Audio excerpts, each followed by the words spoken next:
Bonsoir à tous et à toutes et bienvenue dans cette dernière édition de la soirée. État, patronat et travailleurs sur la même table, la rencontre tripartite est organisée dans le but de trouver des solutions durables aux difficultés socio-économiques du moment. Le dialogue social amorcé hier entre les principaux acteurs est donc à suivre. Compte rendu, Cheikh Adramé Diop. Autour d'une même table, État, employeurs et travailleurs s'inscrivent dans une dynamique d'accentuer un dialogue social pour une paix sociale durable.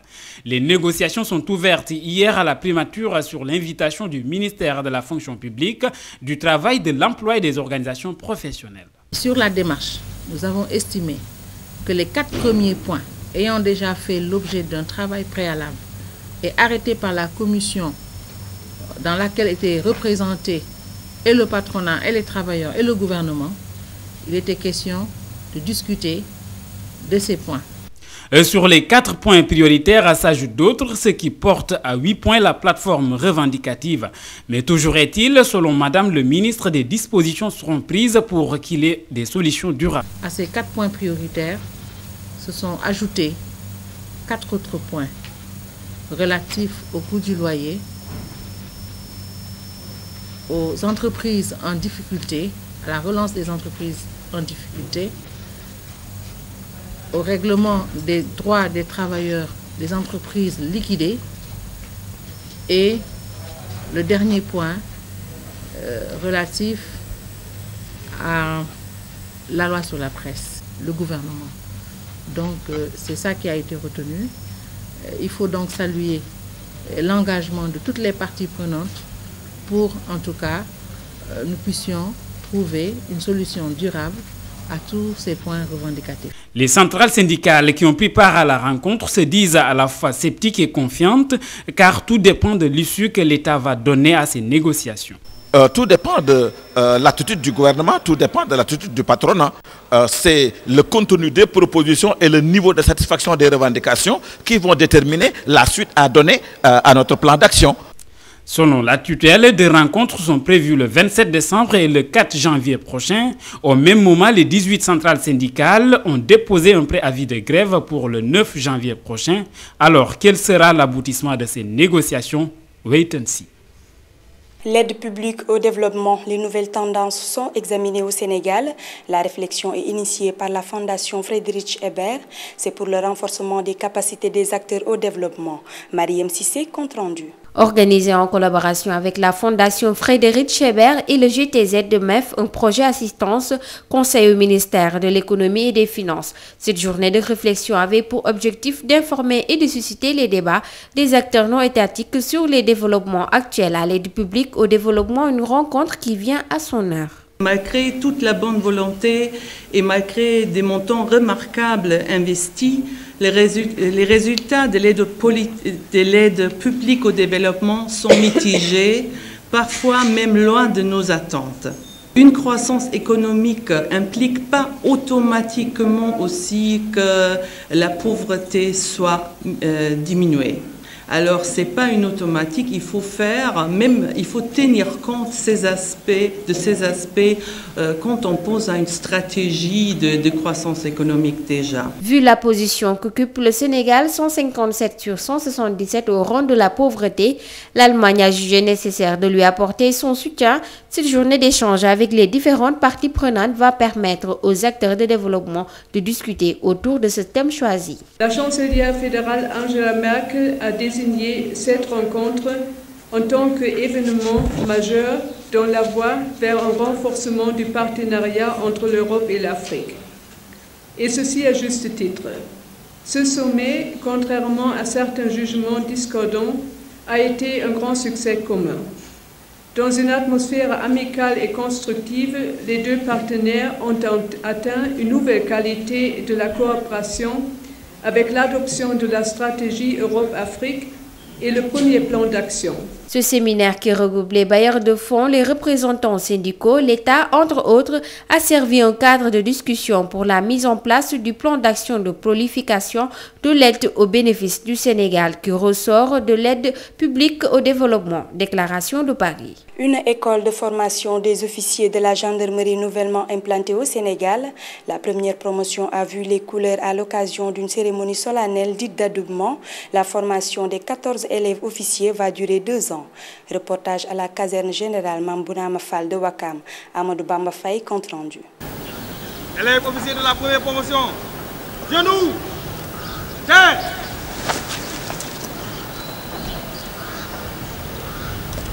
Adoubé.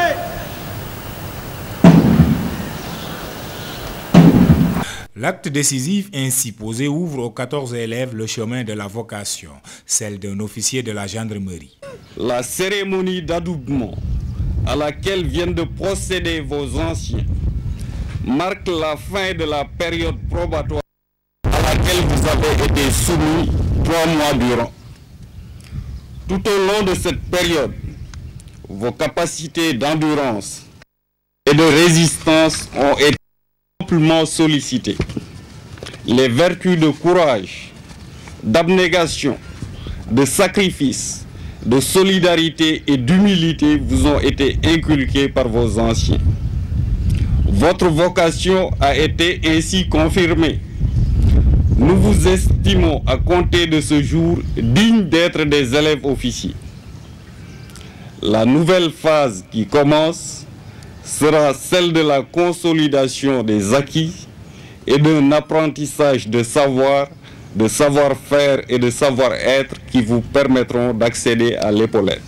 Dans ce processus de changement de statut et même après, les élèves officiers sont aussi invités à rester dignes devant leur communauté, garant également de la souveraineté nationale symbolisée par le drapeau. Vous devrez le garder et le défendre en toutes circonstances, fût-ce au prix de votre vie.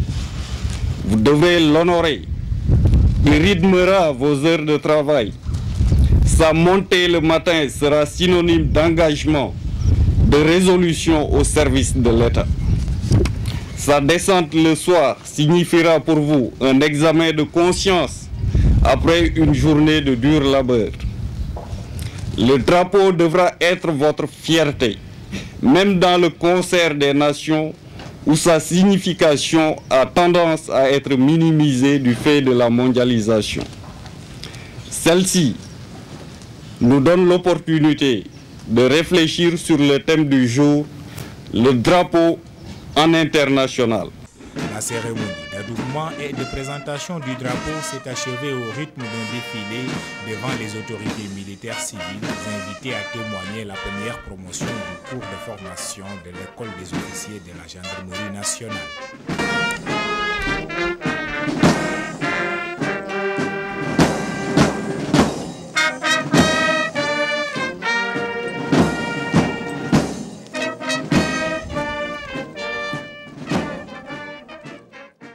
Merci Bamba Faye. L'école des officiers de la gendarmerie nationale est une nouveauté au Sénégal, une innovation qui tient compte des besoins en formation de qualité, mais aussi des réalités de la nation sénégalaise. C'est l'avis du général de division au commandant de la gendarmerie et directeur de la justice militaire.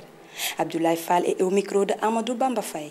Nous formons nos cadres dans des écoles étrangères, d'une manière générale. Et depuis quelques années, avec la création de l'École nationale des officiers d'actifs, certains de nos officiers nous viennent de cette école d'officiers. Mais le besoin en encadrement se faisant de plus en plus sentir, avait apparu la nécessité de former nous-mêmes nos cadres. C'est pour cette raison que depuis 1 an, sur instruction de M. le Président de la République, nous avons décidé de créer cette école d'officiers. Vous savez, la qualité des hommes est aujourd'hui particulièrement importante pour la conduite des opérations. Et la qualité des hommes repose fondamentalement d'abord sur la formation initiale, la formation continue, mais surtout sur l'entraînement. Et nous sommes dans une école où toutes ces activités sont concentrées. La formation des élèves officiers, mais également l'entraînement des hommes. Donc nous nous trouvons au cœur du sanctuaire où on cherche à inculquer à nos hommes les valeurs fondamentales de notre métier, à savoir d'abord les problèmes d'éthique, les problèmes d'honneur, mais surtout les problèmes d'engagement au profit de la société, au profit des hommes, au profit de la protection des institutions. C'est dans ces sanctuaires que toutes ces idées sont inculquées à nos hommes.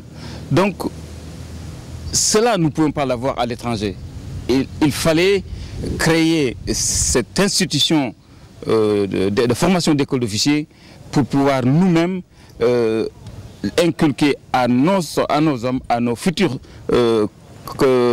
chefs, les valeurs fondamentales, les valeurs cardinales que nous voulons donner à notre institution, la gendarmerie nationale. Fatick ambitionne de développer le tourisme de masse. La région est classée 4e au Sénégal. Le secteur génère 274 milliards de recettes avec plus de 75 000 emplois directs, véritable atout dans le développement local.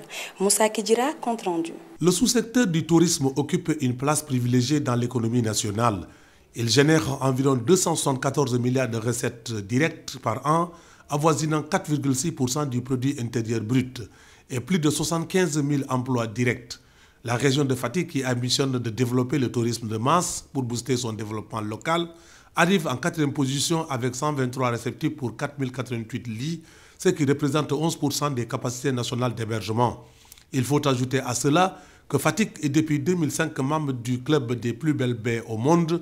Ce représentant Eric Laure explique les critères de ce choix. Les acteurs concernés dans ces baies partagent des informations ou scientifiques et techniques pour permettre un développement équilibré de ces baies. La baie du Siné Saloum fait partie du club des plus belles baies du monde depuis 2005. Le principe de base a été de reprendre les critères de l'UNESCO, de classification de l'UNESCO, à la fois critères naturels et critères culturels, et de vérifier que la baie candidate vérifie au moins un critère naturel et un critère culturel pour pouvoir adhérer à l'organisation. Dans sa quête quotidienne du bien-être des populations, le Conseil régional a dans son plan de développement local mis toutes les chances de son côté pour une exploitation judicieuse de toutes les potentialités.